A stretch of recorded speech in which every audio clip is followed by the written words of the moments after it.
hell? I thought we were going to a barbecue, Frank. It's more of a party in the park. We're at a cemetery.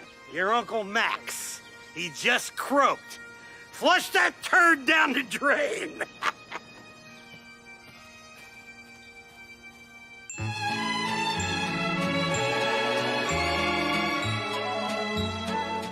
I just stumbled onto a major conspiracy and I got a paper trail to prove it. I'll explain this the only way I know how.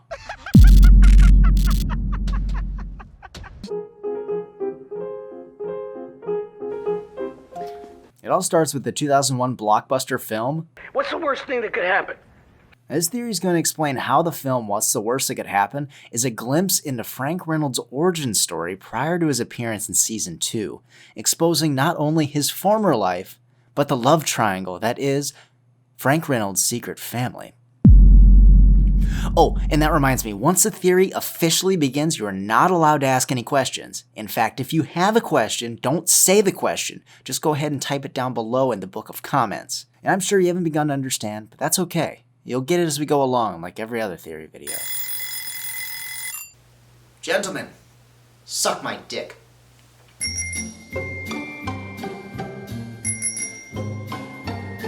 Meet Max and Letitia Fairbanks. Do they look familiar by chance? They should. But you may know them better as Frank Reynolds and Aunt Donna. But I'm getting ahead of myself. First, we need to prove that Frank and Max are one and the same. Now, the most direct comparison that we can draw between these two characters would be in Season 8, Episode 7, Frank's Back in Business. This is where Frank goes back to work at his old company, and logically, this would be the best starting point to see if we can find similar behaviors, attitudes, and business patterns between the two to see if they could actually be the same person. So let's start with the facts and what we know. We know Frank Reynolds is a wealthy, old businessman who loves Banging wars. and has multiple money laundering schemes.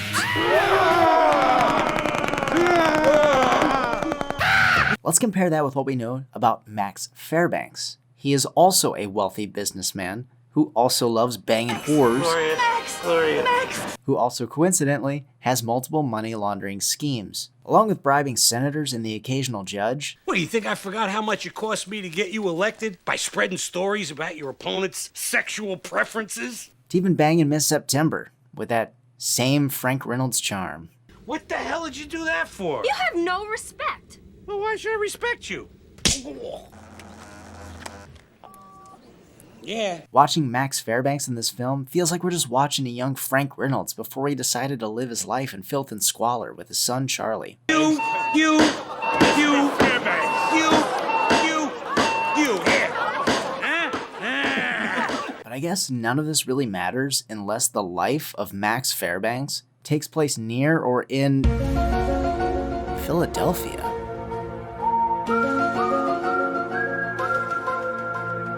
If none of that convinced you that Frank and Max are one and the same, then here's the smoking gun.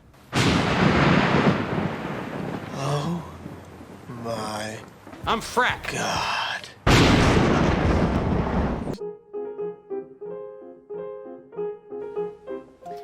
So if you're wondering how this all ties into Max's funeral from the beginning of the video, let me put forward the question, why would Frank want to be known by another alias and fake Max's death? What does he have to gain? Also note, in level 2, there is no cursing.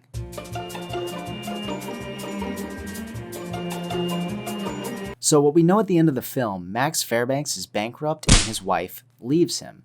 Aunt Donna or Letitia, whatever we want to call her. Fast forward to Season 2, Episode 3, Dennis and Dee go on welfare. At this point in the early seasons, we see Frank Reynolds trying to hide the rest of his money so his soon-to-be ex-wife Barbara can't touch it.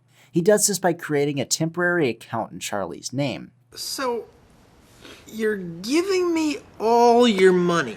But as we know, Charlie and Matt go on a spending spree and supposedly spend all his money. I disagree. See, Frank received a call from his bank about some unusual activity on his new account. And in the next scene, Mac and Charlie are stuck at an ATM. I don't think they spent all of his money. In fact, I think they just unknowingly hit the withdrawal limit. And Mac and Charlie have never been the brightest or had that much money before, so they didn't know any better. After seeing that none of the gang could be trusted to handle his money, his next logical step would be to put the money he's trying to hide in a former account of his alias, Max Fairbanks, an account which neither his soon-to-be ex-wife or his first ex-wife, Donna, could touch anymore. So with this in mind, it's not a far jump to assume that Frank had listed himself as the beneficiary in the offset of Max Fairbanks' death. It was all set up. It was just a diversion. It was a distraction. So if we fast forward again to the episode before Uncle Max's funeral, the Great Recession. See, when the recession hit and Frank tried to kill himself as he lost all of his money in a quote-unquote Ponzi scheme, only to regain his wealth at the end of the episode through a bailout. But I find it more than likely that the bailout was code for something else altogether. See, Frank's character is well known to be forgetful and even theorized to have dementia. What's his name again? Is it Damon? No, Delroy. No, DeMarcus. Why can't I think of his name today? And I think over the course of this episode, Frank remembered the money that he had put away in the Max Fairbanks failsafe account. Frank then makes a few calls off screen, claiming Max Fairbanks is dead. And what happens? At the end of the episode, he gets his money back, leading to the very next episode where we find Frank happily attending what could potentially be his own funeral for Uncle Max, where of course we are then introduced for the first time to his secret family, Aunt Donna and Gale the Snail. Which means...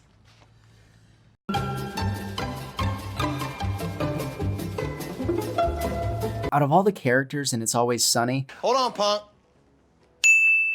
I would find the lawyer to be the most normal and logical person that the gang has interacted with throughout the entire series. He's clear. That's why I believe we have no reason to question the information his character presents. Pop? He's being kept alive by a respirator. As per the will, the only living blood relatives. Oh! Jesus Christ! And if we take his statement at face value, which we would have no reason not to, this would solidify the argument that Aunt Donna and Gale the Snail are not blood extensions of that side of the family, making Pop Pop the father to Barbara and not Donna, proving that Aunt Donna and Barbara were actually just half-sisters, which is why neither Donna or Gale would be valid executors of Pop Pop's will, only Dennis and Dee.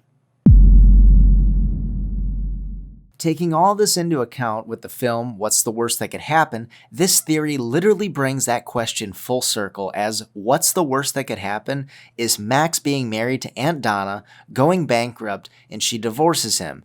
Despite My whore wife. what does Max do? Max changes his name to Frank and bangs her half-sister Barbara, kicking off all the events that take place in the Sunny universe and making, yes, Charlie Kelly and Gale the Snail brother and sister, just like Barney told me. Huh? Who? Barney, he's the guy who tipped me off to Max Fairbanks. Barney? Who the hell is Barney? You don't see Oh, shit. What the hell did he... You've lost your mind. And action. I'll read the words you wrote. Hello, fellow YouTube. This you should watch me. I leave theory. Good. Thank you. Thank you. If you subscribe me, I'm laugh. What? Frank Theory better new. The subscribe for me is right thing to do, YouTube. So do. This doesn't make any sense. All right, well then, just say whatever you want. The battery's dead.